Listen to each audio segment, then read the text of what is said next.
അടിയനോട് പൊറുക്കണം. അനേകം പരദേവതകൾ കുടിയിരിക്കുന്ന കാവിൽ ഈ എഴുന്നള്ളിയത് ആരാണെന്ന് മനസ്സിലായില്ല. രാമവർമ്മയുടെ ശരീരത്തിൽ കൂടിയിരിക്കുന്നത് ശങ്കരനാരായണൻ നമ്പിയാണ്. ഇപ്പൊ മനസ്സിലായോ? എന്റെ വല്യച്ഛ, ഞങ്ങളെ അനുഗ്രഹിക്കണേ. എന്താണോ ഈ വരവിന്റെ ഉദ്ദേശം? എന്റെ കുഞ്ഞുകുട്ടി പരാധീനങ്ങളെ എനിക്ക് കാണണമെന്ന് തോന്നി. ഉണ്ണികൾക്കെല്ലാം സുഖമാണോ എന്ന് അന്വേഷിക്കണമെന്ന് തോന്നി. ഇനി ആർക്കെങ്കിലും എന്തെങ്കിലും സംശയങ്ങൾ ഉണ്ടെങ്കിൽ ചോദിക്കാം. ഈ കോലോത്തിന്റെ ശാപം തീരാതെ തുടരുകയാണ്.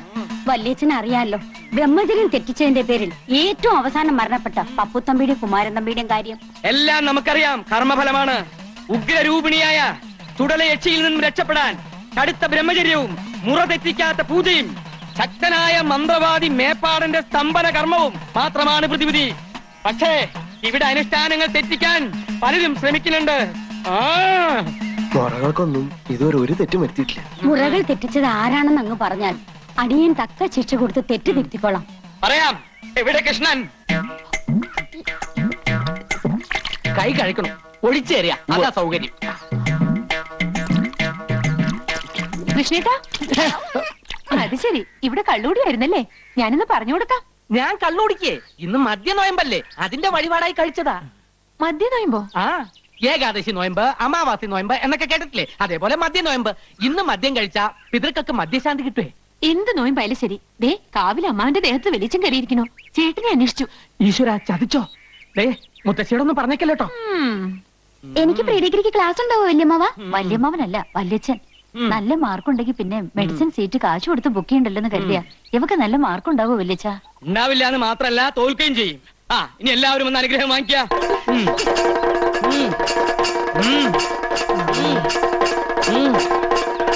നീ എവിടെയായിരുന്നു? വല്യച്ഛൻ നിന്നെ അന്വേഷിക്കുകയായിരുന്നു. നിർത്ത. അനുഗ്രഹം വാങ്ങിക്കുക. എന്താ അകന്ന് നിൽക്കണേ? അടുത്ത് വരിക.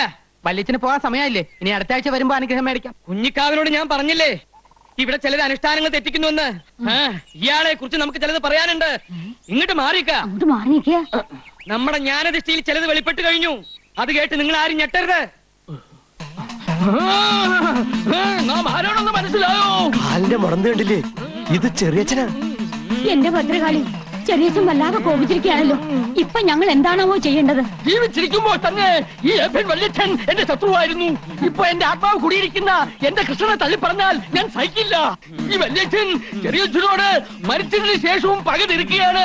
എന്നോട് കളിച്ചാൽ എല്ലാത്തിനെയും ഞാൻ സംഹരിക്കും. ഈ വല്യച്ഛനോടൊപ്പം ആരാ സംഹരിക്കാൻ പറഞ്ഞേ?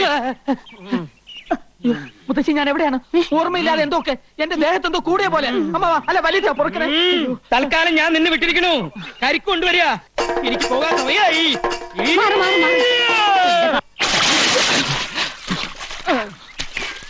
എടാ, നിന്റെ ദേഹത്ത് ചെറിയച്ചൻ കേറി എന്ന് പറയുന്നതിൽ എനിക്ക് സ്വല്പം സംശയമുണ്ട്. അതെന്താ അമ്മാവ അങ്ങനെ പറയണേ? അതെ, വ്രതവും ശുദ്ധിയും ഒക്കെയുള്ള ദേഹത്തെ ഈ കോലൊത്ത കാരണവന്മാരെ പ്രവേശിക്കാറുള്ളൂ.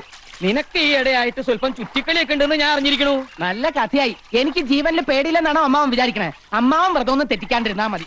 ദേ, അനുഗ്രഹം എന്നും പറഞ്ഞ അടിച്ചെളിക്കാരിക്ക് വരെ ചുംബനം കൊടുക്കുന്ന ഏർപ്പാടുണ്ടല്ലോ. എനിക്കത് അങ്ങോട്ട് രസിക്കില്ലട്ടോ. അത് ഞാനാ, വല്യച്ഛനല്ലേ? ഇക്കണക്കിന് ബ്രഹ്മചര്യം അങ്ങനെ ലംഘിച്ചിട്ട് അത് ഞാനാണോ വല്യച്ഛനല്ലേ എന്ന് പറഞ്ഞ് രക്ഷപ്പെട്ടാ പോരെ?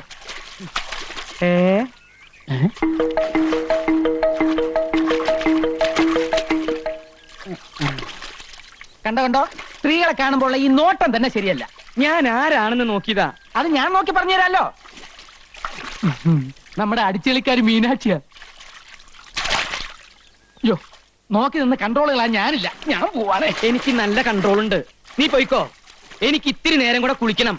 മനഃശക്തി വേണടാ, മനഃശക്തി. ഓ, മനഃശക്തി. സ്വന്തമായിട്ട് ആനയെ വാങ്ങാനോ കഴിവില്ല. അപ്പൊ പിന്നെ ഉത്സവം കണ്ട് രസിക്കാലോ അല്ലേ? നീ എന്താ ആനാന്ന് പറഞ്ഞോ? അല്ല, അമ്മാവനെ കണ്ട ഒരു ആന ചന്തണ്ടെന്ന് പറഞ്ഞതാ. ഇതൊന്നും അല്ലടാ. ഒരു 10 വർഷത്തിന് ശേഷം നീ എന്നെ കണ്ടിട്ടുണ്ടോ? പിന്നെ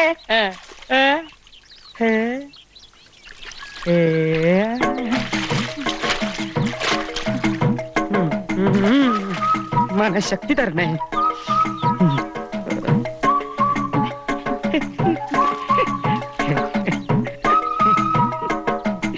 ചിരിച്ചിട്ടൊന്നും കാര്യമില്ല. ബ്രഹ്മചാരിയായി പോയില്ലേ? ഇവളിത് എന്ത് ഭാവിച്ച? ഞാൻ അത്രക്കാരനൊന്നുമല്ല. ഭഗവതി, മനഃശക്തി തരാൻ മറന്നു പോവല്ലേ. നീ മനഃശക്തി ഒന്നില്ലെങ്കിലും ഞാൻ സ്വന്തമായിട്ട് ഇത്തിരി മനഃശക്തി ഉണ്ടാക്കാൻ പോവാ. കിട്ടില്ലോ, കിട്ടി.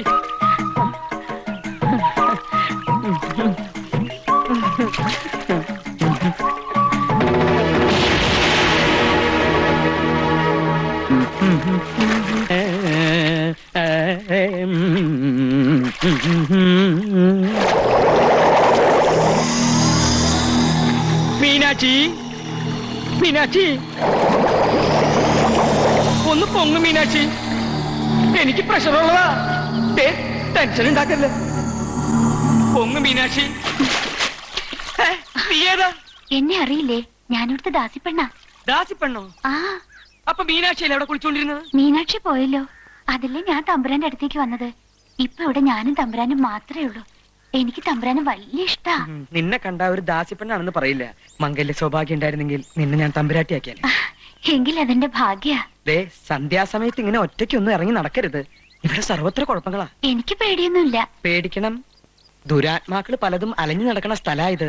മരണത്തെ പേടിച്ചേ പറ്റൂ. മരണത്തെ എനിക്ക് പേടിയില്ലല്ലോ. അതെന്താ? ഒത്തിരി വർഷങ്ങൾക്ക് മുൻപ് ഞാനിന്ന് മരിച്ചതാ. എന്താ പറഞ്ഞേ? തമ്പുരാൻ എന്ന് കുഞ്ഞാ, ഓർമ്മ കാണില്ല. എല്ലാവരും കൂടി ഒരിക്കൽ എന്നെ ജീവനോടെ ചിതയിൽ വെച്ച് കൊന്നതാ.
എന്തുപറ്റി അമ്മാവ?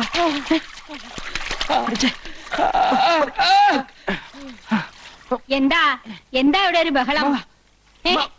എന്തു പറ്റി എന്റെ രാമന്? അയ്യോ കൃഷ്ണ, എന്താ പറ്റിയേ? എനിക്കൊന്നും അറിയില്ല മുത്തശ്ശി. ഞാൻ കുളി കഴിഞ്ഞ് നേരത്തെ പോയി. പക്ഷെ അമ്മാവൻ കുളിക്കുമ്പോ തൊട്ടപ്പുറത്ത് നിന്ന് ദാസി പെണ്ണുങ്ങൾ കുളിക്കുന്നുണ്ടായിരുന്നു. ഇനി ദുർബല നിമിഷത്തിലെ ബ്രഹ്മചര്യം വല്ലതും.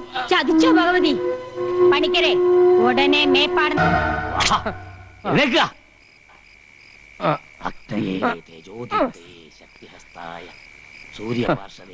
ഭഗവാനെ, ഇത്രയും കാലം ഭയപ്പെട്ടിരുന്നത് സംഭവിച്ചിരിക്കണു. ആവാഹിച്ച് ബന്ധനസ്ഥയാക്കിയ ദുരാത്മാവ് എങ്ങനെയോ രക്ഷപ്പെട്ടിരിക്കണു. വരുന്ന വഴിക്ക് നോമുള്ള സാന്നിധ്യം മനസ്സിലാക്കിയിരിക്കണു. ഇതെങ്ങനെയാ സംഭവിച്ചത്? ഇവിടെ ആരെങ്കിലും ബ്രഹ്മചര്യം ലംഘിച്ചോ? പ്രധാനുഷ്ഠാനങ്ങൾക്ക് വിഘ്നം വരുത്തിയോ? കണ്ടില്ലേ, ജപിച്ചു കെട്ടി ഏലസ് പോലും നഷ്ടപ്പെടുത്തിയിരിക്കണു. കൈയിങ്ങട് നീട്ടുക.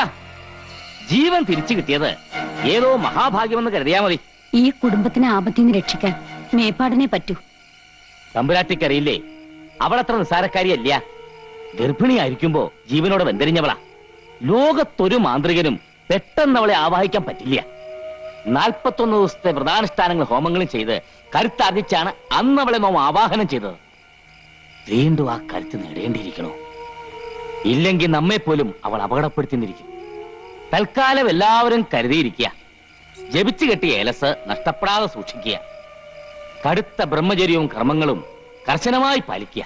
പരസ്ത്രീകളുടെ സാമീപ്യം ബ്രഹ്മചര്യ ലംഘനാവോ? എന്താ സ്ത്രീ സാമീപ്യം വേണമെന്ന് കൃഷ്ണൻ തമ്പുരാൻ വല്ല മോഹം ഉദിച്ചോ? അങ്ങനൊന്നുമില്ല, അറിഞ്ഞിരിക്കാം. ഈ തറവാട്ടിൽ ഇന്ന് ജീവിച്ചിരിക്കുന്ന അനന്തരാവകാശികളായ 3 ആന്തരികളും കർശനമായി ബ്രഹ്മചര്യം പാലിച്ചേ പറ്റൂ. യക്ഷി എന്നെ നോട്ടിട്ടിരിക്കണേ. വല്ല ദാസിപ്പെണ്ണിന്റെ രൂപത്തിലും ഇനിയും അവള് വന്നാലോ? എന്നെ രക്ഷിക്കണം. പേടിക്കണ്ട. അതിനാണ് മന്ത്രം ജപിച്ച് നാം ഏലസ് തന്നിരിക്കുന്നത്. അവൾ ഏത് രൂപത്തിൽ വേണമെങ്കിൽ പ്രത്യക്ഷപ്പെടുകയോ വേണ്ടി വന്നാൽ സ്പർശിക്കുകയോ ചെയ്തോട്ടെ. പക്ഷെ ഏലസ് ഉള്ളിടത്തോളം കാലം നിങ്ങളെ ദുർമരണത്തിലേക്ക് നയിക്കുവാൻ അവളെ കൊണ്ടാവില്ല. ഈശ്വരാധീനം ഉണ്ടെങ്കിൽ അപകടം ഒന്നും സംഭവിക്കില്ല. എനിക്ക് അല്ല, ഉണ്ണിക്കുട്ടൻ എവിടെ? ഉണ്ണി നാളെ വൈകി എത്തൂ. തൊഴാൻ ഗുരുവായൂർ. ഇത് ഞങ്ങളുടെ മുത്തശ്ശി ആവേശാനന്ദ. ഇത് മുത്തശ്ശിയുടെ ചെറുമകൻ ഞങ്ങളുടെ അമ്മാവൻ രാമവർമ്മ തമ്പുരാൻ. ഇത് അദ്ദേഹത്തിന്റെ സഹോദരികൾ, അത് അവരുടെ മക്കൾ, അത് പണിക്കരമ്മാവൻ, അത് മുത്തശ്ശിയുടെ മരുമകൻ. എനിക്ക് 6 മക്കളായിരുന്നു, 3 ആണും 3 പെണ്ണും. പക്ഷെ ആ മക്കളൊക്കെ മരിച്ചു. എല്ലാം ദുർമരണങ്ങളായിരുന്നു. വിവരങ്ങളൊക്കെ ഞാൻ പറഞ്ഞിട്ടുണ്ട്. ഓ നന്നായി. ഇവിടെ ജനിക്കുന്ന പെൺകുട്ടികൾക്ക് മാത്രമേ വിവാഹം വിധിച്ചിട്ടുള്ളൂ. ഞാനും അങ്ങയെപ്പോലെ ശുദ്ധ ബ്രഹ്മചാരിയാ. താടിയില്ലാന്നേ ഉള്ളൂ. ആ. എവിടെയാണാവോ സ്വദേശം? ഭഗവതി ഊമയാണല്ലേ? സ്വാമി മൗനവ്രതത്തില. അയ്യോ, ഈശ്വര, അത്ര ജ്ഞാനിയാ? അങ്ങനെ ഉള്ളവരെ മൗനവ്രതം ആചരിക്കൂ. വ്യക്തമായില്ല സ്വാമി അവിടുന്ന്. ഓ മനസ്സിലായി മനസ്സിലായി. എന്താ? അധികം വൈകാതെ ഈ കോലോത്ത ശാപം തീരുമെന്ന്, ഇവിടത്തെ പുരുഷന്മാർക്ക് മംഗല്യ സൗഭാഗ്യം കൈവരുമെന്ന്. ഈശ്വരോ രക്ഷതു. അങ്ങനെ ഒരു സമയം ഉണ്ടായിട്ട് വേണം എനിക്ക് മനസമാധാനമായിട്ട് ഒന്ന് കണ്ണടയ്ക്കാൻ. അങ്ങ് കുറച്ചു കാലെങ്കിലും ഇവിടെ കഴിയുന്നത് ഞങ്ങൾക്കൊരു സുഹൃതമായിരിക്കും. ധൃതി പിടിച്ച് പോണോന്ന് കൽപ്പിക്കരുത്. ഹിമാലയത്തിലെ മഞ്ഞുരുകൾ നിന്നിട്ട് ഇനി സ്വാമി കേരളം വിടും. മതി മതി. എന്താ എന്താ പറഞ്ഞേ? ഒന്നും മനസ്സിലായില്ല. പിന്നെ നീ എന്തിനാ ചിരിച്ചേ? ഒന്നും മനസ്സിലാവാത്തോണ്ട് ചിരിച്ചതാണ്. എന്നാലേ എനിക്ക് മനസ്സിലായി. സ്വാമികൾ പറഞ്ഞത് അമ്മാവന് വ്രതശുദ്ധിയില്ല, മനസ്സിൽ കളങ്കമുണ്ട്, അതുകൊണ്ട് ഈ ചാവടിയിലേക്ക് വരാൻ പാടില്ല, അല്ലേ സ്വാമി? എന്താ രാമ ഞാൻ ഈ കേക്കണേ? അയ്യോ, മുത്തശ്ശി. ചെയ്യിക്കാം സ്വാമി, ചെയ്യിക്കാം. എന്താ എന്താ? അമ്മാവൻ ഇന്ന് രാത്രി മുഴുവൻ ആഹാരം കഴിക്കാതെ ഉപവസിക്കണമെന്ന്, സന്ധ്യയ്ക്ക് രാമായണത്തിലെ കിഷ്കിന്ധാകാന്ഡം മുഴുവൻ വായിച്ചു തീർക്കണമെന്ന്. അയ്യോ, ഇവൻ വെറുതെ ഓരോന്ന് പറയാ. അദ്ദേഹം ഇതൊന്നുമല്ല പറഞ്ഞത്. അദ്ദേഹം ഇത് തന്നെയാണ് പറഞ്ഞത്. ദേ ഇങ്ങനെ കാണിച്ച രാമായണം വായിക്കാന്നാണ് അർത്ഥം. ഊമയുടെ ഭാഷ നിനക്ക് അങ്ങനെ മനസ്സിലായി? ഞായറാഴ്ച TV കാണാറില്ലേ, അത് കണ്ട് പഠിച്ചതാ. തർക്കം ഒന്നും വേണ്ട, ഞാൻ പറയണത് അങ്ങോട്ട് അനുസരിക്കുക. അതെന്നെ മുത്തശ്ശി പറയട്ടെ. മുത്തശ്ശി പറയട്ടെ. രാമൻ ഇന്ന് ഉപവസിച്ച് രാമായണം മുഴുവൻ അങ്ങോട്ട് പാരായണം ചെയ്യാ. പല്ലും കടിച്ചലറിക്കൊണ്ടു പാലിയും നില്ലു നില്ലുന്നണഞ്ഞോരു നേരം തഥാ. പല്ലും കടിച്ചലറിക്കൊണ്ടു പാലിയും നില്ലു നില്ലുന്നണഞ്ഞോരു നേരം തഥാ. മുഷ്ടികൾ കൊണ്ടു താടിച്ചതു ബാലിയെ ദുഷ്ടനാം ബാലി സുഗ്രീവനെയും തഥാ. വേണ്ട വേണ്ട, എന്നോട് കളിക്കാൻ നിക്കണ്ട. ഏലസ എന്റെ കയ്യില്. എറിഞ്ഞു ഓടിക്കാൻ നോക്കുകയാണല്ലേ? രാമായണം വായിക്കണമെന്ന് നിനക്ക് സൂഹിക്കണില്ല. മുത്തശ്ശി ഇവിടെ വായിക്കാൻ സമ്മതിക്കണില്ല. എന്റെ അടുത്ത് വേണ്ടാട്ടാ. പോയിക്കോ പോയിക്കോന്ന്. എനിക്ക് ധൈര്യമില്ലെന്നാ നിന്റെ വിചാരല്ലേ? ആ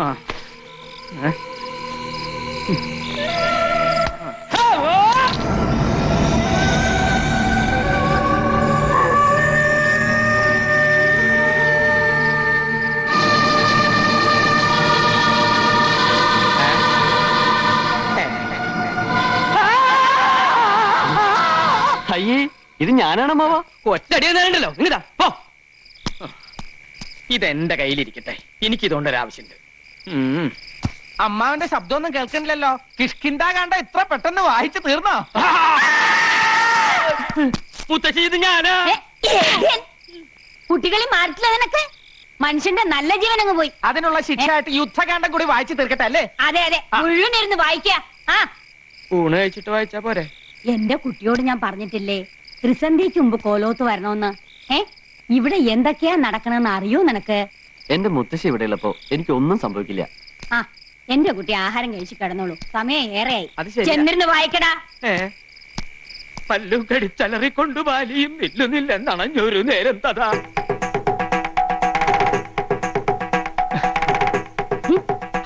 പരിഭവിക്കാതെ സ്വാമികളെ, ഈ പാലങ്ങോട്ട് കുടിക്ക.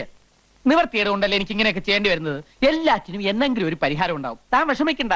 താടിയും മുടിയും വെച്ച് കെട്ടി ഇങ്ങനെ ഫാൻസി ഡ്രസ് കളിക്കാനേ ഇനി എന്നെ കിട്ടുവേല കേട്ടാ. കൊച്ചിത്രേസ്യ ആരെങ്കിലും കാണും. കാണട്ടെ, എല്ലാരും അറിയട്ടെന്നു. ഇങ്ങനെയുണ്ടോ മനുഷ്യന്മാര്? വലിയ തമ്പുരാക്കന്മാരാണെങ്കിലുമേ ഒന്നിനും നെറിയില്ല. നീ കൊച്ചിത്രേസ്യക്ക് മനസ്സിലായി കേട്ടാ. അല്ലേ പിന്നെ കെട്ടിക്കൊണ്ട് വന്ന പെണ്ണിനെ ആരെങ്കിലും ഇങ്ങനെ സ്വാമിയായിട്ട് ഇരുത്തുവാന്ന്. നീ കൂടുതലൊന്നും പറയണ്ട. കടപ്പുറത്ത് തേങ്ങ ഇടിക്കാൻ വന്ന എന്റെ അടുത്ത് 1ഉം 2ഉം കൊച്ചു വർത്തമാനം പറഞ്ഞ് നീ അടുത്ത് കൂടിയപ്പോ ഞാനും ഏതാണ്ടൊക്കെ പറഞ്ഞു പോയി. ഏതാണ്ടൊക്കെ പറഞ്ഞെന്നാ? പറഞ്ഞത് കൃത്യമായിട്ട് എനിക്കങ്ങോട്ട് ഓർമ്മയുണ്ട് കേട്ടാ. കൊച്ചുത്രേസ്യയെ ഐ ലവ് യു എന്നാ നിങ്ങ പറഞ്ഞത്. ഈ ഐ ലവ് യു എന്ന് പറഞ്ഞാൽ ഉടനെ കെട്ടിക്കോണോന്നാണെങ്കിൽ കേരളത്തിലെ എല്ലാ ആണുങ്ങൾക്കും 10ഉം 15ഉം ഭാര്യമാര് കണ്ടേനെ. ഇനി ഇഷ്ടപ്പെട്ടു ഒന്ന് എന്നെ ഇരിക്കട്ടെ. എന്ത് അപരാധം ചെയ്തിട്ടാ നിന്റെ അപ്പം വർക്കി എന്നെ ഓടിച്ചിട്ട് പിടിച്ച് രജിസ്റ്റർ ഓഫീസിൽ കൊണ്ടുപോയി എന്നെ കെട്ടിച്ചത്? ഞാൻ ബ്രഹ്മചാരിയായി കഴിയേണ്ടവരാണെന്ന് അങ്ങയുടെ കാല് പിടിച്ച് പറഞ്ഞതാ. അന്നേരം ആ കാല് കൊണ്ട് എന്നെ അങ്ങനെ എന്റെ മുഖത്ത് തൊഴിച്ചു. എന്നിട്ട് എന്നെ ഭീഷണിപ്പെടുത്തി നിന്നെ ഇങ്ങോട്ട് കൊണ്ടുവരികയും ചെയ്തു.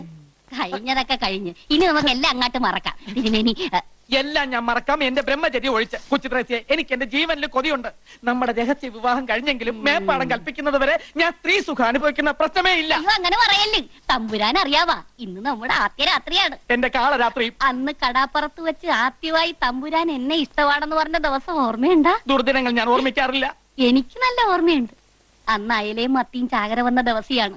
ആ സന്ധ്യക്ക് കടാപ്പുറത്ത് വെച്ച് തമ്പുരാൻ എന്നെ നോക്കി പറഞ്ഞു, കൊച്ചുത്രേസ്യ സുന്ദരിയാണ്. കളിയാക്കിയാലും മനസ്സിലാകാത്ത പെണ്ണ്. ഒരു കാര്യം ഞാൻ പറഞ്ഞേക്കാം, ഞാൻ ജീവനോടെ ഇരിക്കുന്നത് കാണണമെന്നുണ്ടെങ്കിൽ ശൃംഗരിക്കാൻ വരാതെ മര്യാദക്ക് അടങ്ങി ഒതുങ്ങി ഇവിടെ കഴിഞ്ഞോണം. സമനില തെറ്റി ഞാൻ വല്ലതും ചെയ്തു പോയാൽ പാലമരത്തിന്റെ ചോട്ടിൽ നിന്ന് പിറ്റേന്ന് നീ തന്നെ എന്റെ എല്ലും മുടിയും പറക്കേണ്ടി വരും. അപ്പൊ ജീവിതകാലം മൊത്തം എന്നെ ഇങ്ങനെ സ്വാമി വേഷം കെട്ടി തിരുത്താനാണ് ഇങ്ങോട്ട് കെട്ടിയെടുത്തോണ്ട് വന്നത്. മേപ്പാടം കൽപ്പിക്കുന്നത് വരെ. മേപ്പാടൻ ആരുവാ? എന്ത് പറഞ്ഞാലും തല്ല ഒരു മേപ്പാടൻ. എന്താ ഭഗവതി ഈ കേക്കണേ? പ്രേമെന്നോ? കൊല്ലും നിന്നെ ഞാൻ. ആവശ്യത്തിലേറെ ലാളിച്ച് വഷളാക്കിയതിന്റെ കുഴപ്പമായി കാണണേ. ഞാനിവിടെ 46 വയസ്സ് കഴിഞ്ഞ് നിൽക്കാൻ തുടങ്ങിയിട്ട് കാലം കുറയായി. എന്നിട്ട് ഇങ്ങനൊരു ചിന്ത എനിക്ക് വന്നിട്ടില്ല. മോഹങ്ങളൊക്കെ അടക്കി ഒതുക്കി ചുരുട്ടി മനസ്സിൽ വെച്ചോണ്ട് നടക്കാൻ ഞാൻ. എന്തിനാ? ജീവനെ പേടിച്ചിട്ട്. ഇവിടത്തെ പുരുഷന്മാര് ബ്രഹ്മചര്യം തെറ്റിച്ച എന്തൊക്കെ ദുരന്തങ്ങളാ ഉണ്ടാവാന്ന് നിനക്കറിയോ? ഇക്കാലത്ത് ഇതൊക്കെ പറഞ്ഞ ആരെങ്കിലും വിശ്വസിക്കോ? ഒക്കെ വെറും അന്ധവിശ്വാസങ്ങളാ. നിന്റെ പ്രായത്തിൽ ഞാനും ഇതൊക്കെ തന്നെ പറഞ്ഞത്. മീനാക്ഷിയെ വെറുതെ ഒന്ന് നോക്കിയതിന് ഞാൻ അനുഭവിച്ച കഷ്ടപ്പാടുകൾ എന്തെന്ന് എനിക്കല്ലേ അറിയൂ. അമ്മാവൻ എന്തൊക്കെ പറഞ്ഞാലും ശരി, എനിക്ക് അവളെ വിവാഹം കഴിച്ചേ വെക്കൂ. നീ ഇത് എന്നോട് പറഞ്ഞത് പറഞ്ഞു. ഇതെങ്ങാനും മുത്തശ്ശി അറിഞ്ഞാൽ എന്താ ഉണ്ടാവാന്ന് നിനക്കറിയോ? അതുകൊണ്ട് പ്രേമം വല്ലാതെ മൂത്ത് കഴിയുമ്പോ നല്ല തണുത്ത വെള്ളം തലയിലൊഴിച്ച് സഹസ്രനാമകീർത്തനവും ചൊല്ലി കമിഴ്ന്ന് കിടന്ന് ഹര ഹരോ ഹര ഹര എന്നാണ് പറഞ്ഞാ മതി. ഇത് തന്നെയാണ് ഞാനും ചെയ്തിരുന്നത്. അമ്മാവൻ മുത്തശ്ശിയോട് ഒന്ന് പറഞ്ഞു നോക്കൂ. നല്ല ശേലായി. ഈ നാട്ടിലെ മുഴുവൻ പുരുഷന്മാരെയും എങ്ങനെയാ ബ്രഹ്മചാരികളാക്കണ്ടേന്ന് ആലോചിക്കാൻ മുത്തശ്ശി. അതിന്റെ ഇടയിലാണ് വിവാഹം എന്ന് പറഞ്ഞ് നീ അങ്ങോട്ട് ചെല്ലണേ. കൊഴപ്പായി ദേവരുന്നു. ആർക്കായുടെ മംഗല്യം വേണ്ടത്? രാമോർമ്മയ്ക്കാണോടാ? പോലോത്ത ആണുങ്ങളുടെ മൂത്തവൻ നീയല്ലേ? നീയൊക്കെ വേണ്ടെന്ന് വെച്ച മംഗല്യം പിന്നെ ഇവിടെ ആർക്കാ വേണ്ടത്? ഞാനായിട്ട് അത് പറയണില്ല. വേണ്ടപ്പെട്ട ആൾ ഇവിടെ ഉണ്ട്. ആരെ? ഉണ്ണിക്കുട്ടനോ? എന്താ നീ ഒന്നും മിണ്ടാത്ത? കുട്ടികളല്ലേ, ഈ പ്രായത്തിൽ ഉണ്ടാവണ ചെറിയൊരു മോഹം നമ്മുടെ ഉണ്ണിക്കുട്ടനും തോന്നി. പക്ഷെ കാര്യങ്ങളുടെ ഗൗരവം ഞാൻ പറഞ്ഞ് മനസ്സിലാക്കിയപ്പോ എല്ലാം തെറ്റായി എന്ന് തോന്നിയിട്ടുണ്ട്. തെറ്റു പറ്റിയതൊക്കെ ഇവിടെ ഉള്ളവർക്കാ. ഏതോ ദുർമന്ത്രവാദിയുടെ വാക്ക് കേട്ട് വേണ്ടാത്ത വെട്ടിത്തരങ്ങൾ ചെയ്യാ. ഞാനൊരു പെൺകുട്ടിയെ സ്നേഹിച്ച് വാക്ക് കൊടുത്തുപോയി. ഇവിടെ ആരും ഞങ്ങളുടെ വിവാഹത്തിന് സമ്മതിച്ചില്ലെങ്കിൽ നാളെ തന്നെ ഞാൻ ഇവിടെ രജിസ്റ്ററിംഗ് കൊണ്ടുവരും.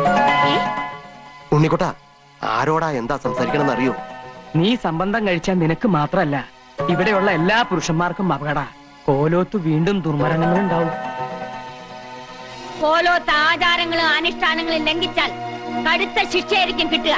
പിന്നെ ഉണ്ണിയുടെ സ്ഥാനം പടിക്ക് പുറത്ത്. എന്നെ പടിയടിച്ച് പിണ്ടം വെച്ചാലും ഞാൻ അവളുമായി ഈ നാട്ടിൽ തന്നെ ജീവിക്കും.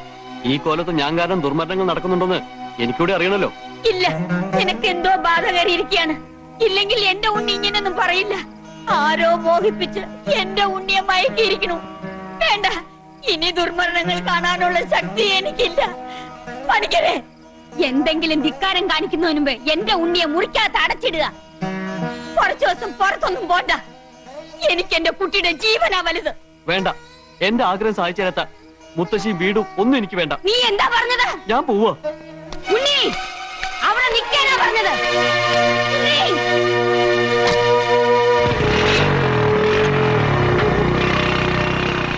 അവൻ എവിടെ പോകാനാ മുത്തശ്ശി? 1 മണിക്കൂറിനകം അവൻ തിരിച്ചു വരും.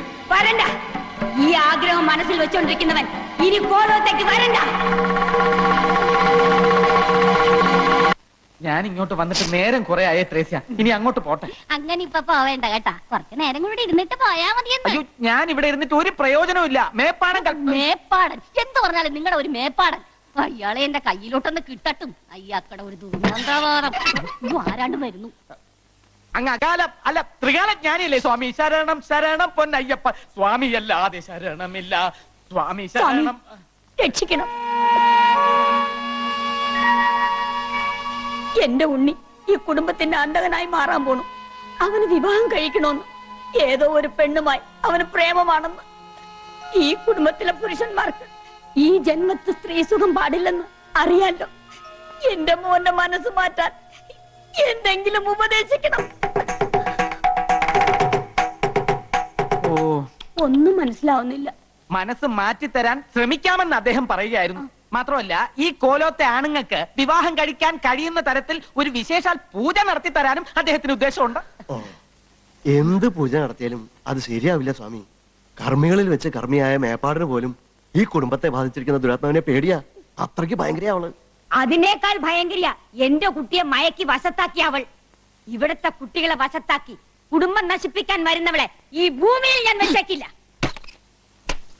മുത്തശ്ശി, ഉണ്ണിയേട്ടന്റെ ബൈക്ക് ആക്സിഡന്റ് ആയി. ഏട്ടനെ ഹോസ്പിറ്റലിൽ അഡ്മിറ്റ് ചെയ്യിക്കണമെന്ന് ഫോൺ വന്നു. എന്റെ ഉണ്ണി കേട്ടോ സ്വാമി, മനസ്സിലായിരുന്നത് തോന്നിയതേ ഉള്ളൂ, അപ്പൊ തന്നെ അപകടം വന്നു. എന്റെ ഈശ്വര, എന്റെ ഉണ്ണിക്കൊന്നും വരുത്തരുതേ. എന്റെ ഉണ്ണി ഈശോയെ, ഇതെന്നാ